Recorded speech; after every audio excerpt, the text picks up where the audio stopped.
Welcome to ma'am की class.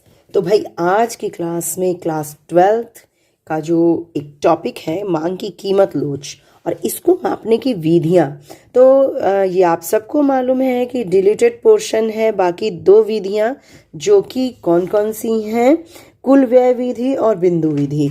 तो बचा क्या, आनुपातिक या फ्लक्स की प्रतिशत विधि। हमारे कोर्स में, मेरे कहने का बस इतना सा मतलब है, ज़्यादा उलझिए नहीं, कि हमारे कोर्स में क्या है, आनुपातिक या फ्लक्स की प्रतिशत विधि। तो इसी विधि से हमारे जितने भी न्यूमेरिकल्स आएंगे वो इसी विधि को से आएंगे। आपको और कुछ सोचने की ज़रूरत नहीं है, टेंशन लेने की ज़रूरत नहीं है। और आज की वीडियो में मैं आनुपातिक या फ्लक्स की प्रतिशत विधि से मांग की कीमत लोच निकालने के जितने भी प्रश्न आ सकते हैं वो सारे कराऊंगी। जी हाँ, सारे के सारे। तो क्वेश्चन 1 जो है आपके सामने है, क्या है, जब एक वस्तु की कीमत 12 रुपये प्रति इकाई थी तब एक उपभोक्ता उस वस्तु की 24 इकाइयों का उपभोग करता था, और जब कीमत बढ़कर 14 हो गई तो 20 इकाइयों का उपभोग करने लगा। मांग की कीमत लोच ज्ञात करें। तो सबसे पहले तो ये भैया कि मांग की कीमत लोच क्या है। तो मांग की कीमत लोच का सूत्र जो है वो है elasticity of demand is equal to minus और मांगी गई मात्रा में प्रतिशत परिवर्तन, ठीक है, बटे कीमत में प्रतिशत परिवर्तन। तो इसको जब हम लिखते हैं तो ये लिखते हैं delta Q by delta P multiply, या फिर यहाँ मल्टीप्लाई का चिन्ह दे देते हैं, पी बाई क्यू। ठीक है, ये है हमारा सूत्र और बस इसी सूत्र पे सारे न्यूमेरिकल्स आएंगे और सारे न्यूमेरिकल्स को हम लोग इसी सूत्र पे निकालेंगे। तो इसमें सबसे पहले हम क्या करें, पहले तो ये देखें कि क्या क्या चीजें दी हुई हैं इस प्रश्न के अकॉर्डिंग। हाँ, इस प्रश्न में दिया हुआ है एक वस्तु की कीमत 12 प्रति इकाई थी। तो ये जो P है यहाँ पे, अच्छा ये भी समझने की जरूरत है, मैं एक बार आपको बता देती हूँ, हालांकि आप जान भी रहोगे। Q का मतलब होता है Q2 माइनस Q1, यानी कि मात्रा में परिवर्तन, मात्रा में परिवर्तन। ठीक है, यानी कि ये बाद की मात्रा है, ये पहले जो करते खाते थे वो मात्रा है, उपभोग करते थे। उसके बाद डेल्टा P का मतलब है P2 माइनस P1, यानी कि कीमत में परिवर्तन, कीमत में परिवर्तन। ठीक, मान लीजिए कि कीमत जो है वो थी 12 रुपए, बाद में हो गई 14, तो बाद वाला क्या है, P2 है। बाद वाली मात्रा, पहले हम 1 किलो खाते थे, अब 5 किलो, तो 5 किलो क्या है, Q2 है। ठीक है, बाद वाला। तो ये अंतर इस तरह। और P क्या है भाई, तो P है प्रारंभिक कीमत। प्रारंभिक कीमत, प्रारंभिक कीमत का मतलब यहां पर जो P1 है, समझ गए। और यहां पर Q क्या है, प्रारंभिक मात्रा, यहां पर जो हमने Q1 लिखा है। ओके, तो इसका बस इसी सूत्र को आप लोग रट लीजिएगा, इस सूत्र का मतलब समझ लीजिए। अब इसी सूत्र पे हम अप्लाई करेंगे कि इसमें क्या क्या चीजें दी हुई हैं इस सूत्र के हिसाब से, इसको देखते हैं। यहाँ देख रहे हैं कि प्रारंभिक कीमत दी गई है, यह है ना कि एक वस्तु की कीमत 12 रुपए थी, तो P जो है वो हमें दिया गया है कितना, 12 रुपए। ठीक है, और फिर हमें क्या दिया गया है, नई कीमत, वो भी दी गई है। देखिए, एक उपभोक्ता उस वस्तु की 24 इकाइयों का उपभोग करता है, यानी कि Q हमें दिया गया है कितना, 24।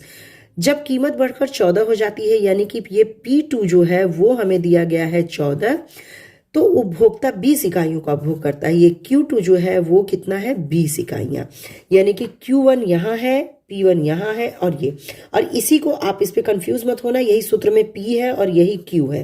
तो यहाँ Q1 न भी लिखते तो आपको समझना चाहिए था कि प्रारंभिक है, 1 या फिर कुछ नहीं लिखा, यानी कि प्रारंभिक। इतना हो गया, इतनी चीजें निकल आई तो हम आराम से निकाल सकते हैं क्या, हम निकाल सकते हैं डेल्टा Q, क्योंकि डेल्टा Q का मतलब क्या हुआ, Q2 माइनस Q1। तो Q2 कितना है, 20 है, माइनस 24, यानी कि ये कितना निकल करके आया, -4। ठीक है, माइनस में निकलेगा। उसके बाद है डेल्टा P, यानी कि P1 minus P2 minus P1, यानी कि यहाँ पे कितना हो जाएगा, ये P2 है हमारा 14 और P1 है 12, यानी कि यहाँ पर कितना निकल के आया, 2। ओके, अब इन सारी चीजों को हम सूत्र में रख लेंगे। सूत्र में रखेंगे ED is equal to minus, ये साइन रहता है, उसके बाद डेल्टा Q जो है कितना है -4 बटे डेल्टा P है 2 गुणे P कितना है 12 बटे Q कितना है 24। ठीक है, इतना हमने इसको रख लिया सूत्र में। ठीक है, -4 बटे 2 और 12 बटे 24। अब इसे हम सॉल्व करेंगे। ओके, अब इसे हम जब सॉल्व करेंगे तो कितना आएगा, यहाँ पे हम देखते हैं माइनस है तो ये माइनस माइनस तो प्लस ही हो जाएगा, इसका कोई वो नहीं। 2 दूनी 4, 12 दूनी 24, यानी 2 बटे 2।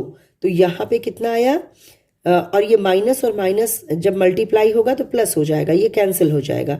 तो 2 बटे 2 यानी कि कितना आ गया 1, यानी कि मांग की लोच जो है वह 1 है। ठीक है, ये हमारा आंसर निकल आया।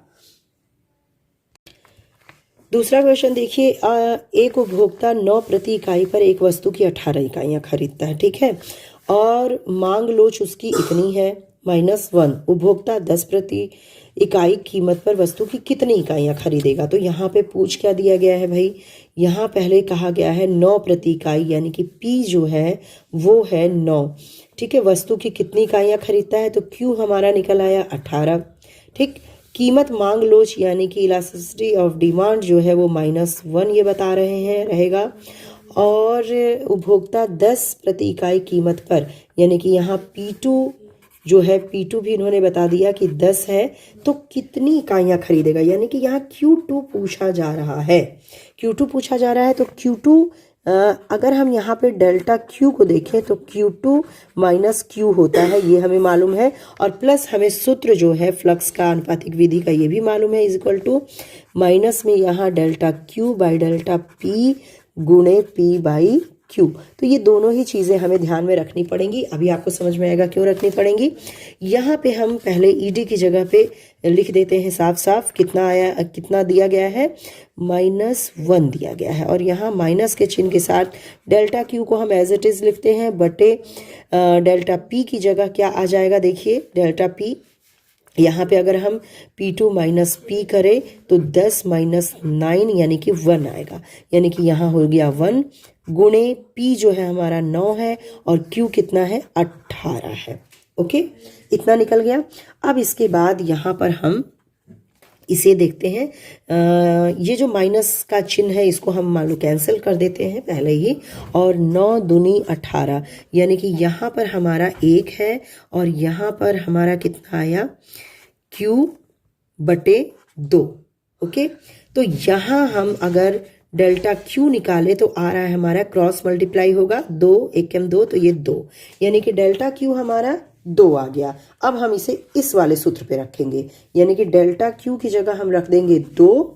ठीक है, यहाँ ध्यान दीजिए 2, और फिर बराबर Q2 हमसे पूछा जा रहा है तो Q2 की जगह Q2, और Q हमारा कितना है 18 है। ओके, अब हम Q2 को एक साइड करेंगे और यहाँ पर तो Q2 हमारा यहाँ पे क्या हो जाएगा, 2 + 18 इधर जाएगा ये, यानी कि Q2 हमारा आ गया 20। ओके, ये हमारा आंसर हो गया। यहाँ तीसरा क्वेश्चन मैं सॉल्व कर चुकी हूँ, सॉरी, क्योंकि मैंने सॉल्व किया, वीडियो बनाया, लेकिन वो पता नहीं कैसे वीडियो रिकॉर्ड नहीं हुआ। मैं इसे समझा देती हूँ आपको। एक वस्तु की कीमत मांग लो जो है ED यानी दिया हुआ है -1। अब इसकी इकाई कीमत 1 रुपया गिरती है, यानी कि यहाँ डेल्टा P 1 रुपया दे दिया है, तो इसकी मांग 16 इकाई से बढ़कर 18 हो जाती है।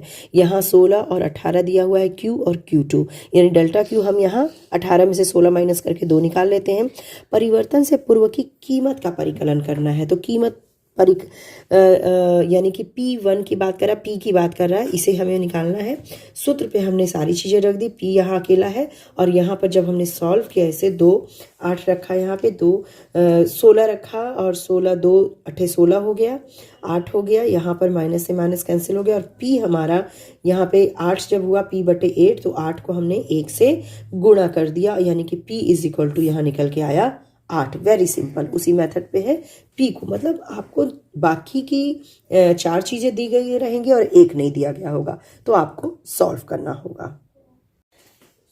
चौथा जो प्रश्न है, एक उपभोक्ता 10 प्रति इकाई पर वस्तु की 30 इकाइयाँ खरीदता है, यानी कि रुपया जो दिया हुआ है 10 दिया हुआ है, ये रुपया क्या है, ये हमारा P दिया हुआ है, ठीक है, P दिया हुआ है 10 और कितनी इकाइयाँ खरीदता है, यानी Q दिया हुआ है 30 इकाइयाँ। वस्तु की कीमत मांग कितनी है, -1, यानी ED यहाँ पर दिया हुआ है कितना, -1। उपभोक्ता ₹9 प्रति इकाई कीमत पर कितनी इकाइयाँ खरीदेगा, यानी कि P2 तो भाई साहब ने दे दिया 9, लेकिन Q2 नहीं दिया है। तो Q2 नहीं दिया है तो हम इसे कहाँ ढूंढ सकते हैं, अगर हम डेल्टा Q की बात करें तो Q2 माइनस Q होता है, ठीक है। यहाँ पर डेल्टा P की बात करें तो P2 माइनस P होता है, यानी यहाँ कितना आया, डेल्टा P हमारा -1 आया। सारी चीज़ें हमें मिल गई, डेल्टा P मिल गया। यहाँ पे क्योंकि एक नहीं है, Q2 नहीं है, इसलिए हम डेल्टा Q ही रहने देंगे, पहले निकालेंगे, और ED मिल गया। और सूत्र क्या है हमारा, ED is equal to minus में delta Q by delta P is multiply by P by Q, ठीक है। तो इस सूत्र पे हमें रखना होगा, इस सूत्र पे हम रखते जा रहे हैं। माइनस में 1 दिया हुआ है बराबर, Q नहीं दिया हुआ है, माइनस का चिन्ह लगाया, Q को एज इट इज रहने दिया, -1 डेल्टा P दिया हुआ है तो यहाँ पे हम -1 लिख देंगे, ओके। यहाँ पे मल्टीप्लाई बाई P जो है हमारा 10 है और Q है 30, ओके। अब इसको हम सॉल्व करेंगे। जब इसे हम सॉल्व करते हैं तो क्या आता है भाई, इसे जब हम सॉल्व करते हैं तो Q जो है हमारा, यहाँ पर अगर हम इसे सॉल्व करें, 0 को 0 से भी काट दें और इधर को कर लें तो माइनस का चिन्ह तो है ही, यहाँ पे डेल्टा Q बाई -3, ठीक है। यहाँ पे ये माइनस माइनस प्लस हो जाएगा, यहाँ पे 1, तो ये माइनस है, इधर को जाएगा, ये साइन है, ये इससे मल्टीप्लाई रिएक्शन नहीं करेगा, तो यहाँ पे डेल्टा Q जो है हमारा कितना आ जाएगा, 3 आ जाएगा। 3 को -1 से जब मल्टीप्लाई करेंगे, क्रॉस मल्टीप्लाई इससे इसे, तो 3 आ जाएगा। तो हमारा डेल्टा Q जो है 3 निकल आया। अब डेल्टा Q हमारा जब 3 निकल आया तो इस वाले सूत्र पे हम बैठा करके Q2 मालूम कर लेंगे, यानी कि 3 इज इक्वल टू Q2 नहीं मालूम है, -30, ठीक है। ये हमारा निकल आया। अब यहाँ पे -30 है, Q को अकेला करो, इसको इधर भेजो, यानी 3 + 30, यानी Q हमारा क्या आ जाएगा, 33। ये हमारा आंसर हो जाएगा। पांचवा क्वेश्चन है, एक वस्तु की मांग की कीमत लोज -1 है, कीमत में कितने प्रतिशत परिवर्तन से मांग 20 इकाई से बढ़कर 30 इकाई हो जाएगी, इसका परिकलन करना है। अब भाई इसका सूत्र जो है, मांगी गई मात्रा में प्रतिशत परिवर्तन, कीमत में प्रतिशत परिवर्तन, तो यहाँ पर प्रतिशत परिवर्तन और कीमत में प्रतिशत परिवर्तन दिया गया है। यहाँ हम अगर मात्रा में प्रतिशत परिवर्तन की बात करें तो हम जानते हैं कि डेल्टा Q बाई Q होता है, और बटे कीमत में परिवर्तन जो है प्रतिशत परिवर्तन, वो delta P by delta P होता है। तो ये हमें मालूम है, तो यहाँ पर हम क्या कर लेंगे, मांगी गई मात्रा में प्रतिशत परिवर्तन पहले निकाल लेंगे, क्योंकि ये कीमत में प्रतिशत परिवर्तन सीधे सीधे पूछ रहे हैं, तो इसको हमें इसको फैलाने की जरूरत नहीं है भैया, इतने ही रहने दो, बस ये मांगी गई मात्रा में जो प्रतिशत परिवर्तन है वो हम देखते हैं, तो ये पार्ट केवल हम लेंगे, ओके। यहाँ पे डेल्टा Q बाई Q लेंगे, तो डेल्टा Q अगर हम लेते हैं, यानी कि Q2 माइनस Q, यानी 30 - 20, तो यहाँ 30 - 20 अगर हम करेंगे तो आ जाएगा हमारा कितना, और बट्टे क्या हो जाएगा, Q क्या है हमारा, 20 है, ओके। इतनी बात आप लोग को समझ में आ रही है, आई होप। तो यहाँ पर ये हो जाएगा 10, और ये प्रतिशत परिवर्तन तो इतना होता है, तो 10/20 × 100, ये हो गया हमारा मांगी गई मात्रा में प्रतिशत परिवर्तन। और जब इसे हम सॉल्व करेंगे तो यहाँ गया 5, यानी कि 50% आ गया, ओके। तो यहाँ पर अगर हम कीमत लोच ये दिया हुआ है -1, तो -1 यहाँ हमने रख लिया, बराबर 50% बटे कीमत में कितने प्रतिशत परिवर्तन है यही पूछा जा रहा है। तो यहाँ पे हम कीमत में प्रतिशत परिवर्तन इस तरह से साइन बना रहे हैं, कीमत में प्रतिशत परिवर्तन। तो यहाँ पर भी माइनस का ही चिन्ह है, ओके, यहाँ पर भी माइनस का चिन्ह है। तो यहाँ पर हम कह सकते हैं कि कीमत में प्रतिशत परिवर्तन कितना होगा, 50 ही होगा, क्योंकि ये p अगर ऊपर जाएगा यानी p प्रतिशत परिवर्तन का हमें देखना है, तो यहाँ बचा 50%, यानी कीमत में भी 50% का ही परिवर्तन होगा। ये आपका आंसर। ये क्वेश्चन देखिए, एक उपभोक्ता एक वस्तु पर जिसकी कीमत 5 रुपए प्रति इकाई है 60 रुपए व्यय करता है। अच्छा, यानी 5 रुपए का एक मिलता है तो वो 60 रुपए व्यय करता है, यानी उसने कितनी ली हुई होगी चीज़ें। तो यहाँ तो सबसे पहले हमें कीमत p जो मिल जा रहा है वो 5 प्रति इकाई मिल रहा है, और व्यय उसने कितना किया है, व्यय किया है उसने ₹60। तो यहाँ पर हम एक चीज़ तो निकाल सकते हैं ना, क्या, मांगी गई मात्रा, क्योंकि 5 रुपए में एक पेन मिल रहा है और आपने 60 रुपए खर्च किए, यानी आपने कितना पेन लिया, ठीक है, कितना पेन लिया। तो यहाँ पर मांगी गई मात्रा 60/5 ये करके हम निकाल सकते हैं, यानी कि 12 इकाई, ठीक है, बटा 12 इकाई। अब इसके बाद नई कीमत जो है, नई कीमत में क्या हुआ, जब कीमत 20% गिर जाती है, यानी कि नई कीमत क्या होगी, पहले वाली कीमत माइनस 20%। तो यहाँ 20% के लिए हम 20/100 करेंगे, तो भी वह वस्तु पर 60 ही व्यय करता है। इसका मतलब है कि वस्तु अभी भी 5 रुपए प्रति इकाई है, तो 5 रुपए यहाँ पे हमने इसको रख दिया बराबर। ये जब हम सॉल्व कर रहे हैं तो 5 माइनस यहाँ पे हम इसे काटेंगे, ठीक है, तो यहाँ पे निकल आया हमारा 5 - 1, ठीक है, 5 - 1, 5 5 5 कटा 1, ओके, इतना आप लोग समझ रहे होंगे। 5 - 1 यानी कि 4। नई कीमत कितनी हुई हमारी, 4 हो गई। अब तो फिर मांगी गई नई मात्रा, मांगी गई नई मात्रा, यानी यहाँ पे हम कह सकते हैं इसे Q2 कितना हो जाएगा हमारा, तो 60/4। अब 4 कीमत है इसकी, तो यहाँ पर हमारा निकला 15 इकाई। अब वह 15 इकाई ले रहा है। तो पहली वाली मात्रा क्या है, 12 इकाई, बाद वाली है 15 इकाई। तो अब प्रतिशत विधि द्वारा कीमत की मांग लोच निकालिए। तो यहाँ पे ED, जैसा कि मैंने हमेशा आपको बताया, इसका सूत्र डेल्टा Q/डेल्टा P गुणे P/Q, वेरी इजी। उसके बाद यहाँ पे डेल्टा Q देखिए, मांगी गई नई मात्रा और पुरानी मात्रा, यानी कि 15 - 12, तो यहाँ निकल जाएगा 3 बटे जो कीमत है वो क्या होगी हमारी, कीमत में परिवर्तन वो 1 होगा। यहाँ पर देखिए जो 5 है और यहाँ पे नई कीमत 4 निकल के आई थी, हाँ, तो 5 - 4 1 यहाँ पे हो गया, गुणे P जो है हमारी पुरानी कीमत 5 थी, और बटे Q पुराना जो था वो हमारा 12 इकाई था, यहाँ हो गया 12। अब इसे हम सॉल्व करेंगे तो यहाँ पर हमारा आ जाएगा, इसको सॉल्व आप करेंगे 1.25 आएगा। क्यों, 5 × 15 15/12। इसको जब आप सॉल्व करेंगे तो 1.25 ये हमारा आंसर हो गया। यही होगी कीमत मांग लोच।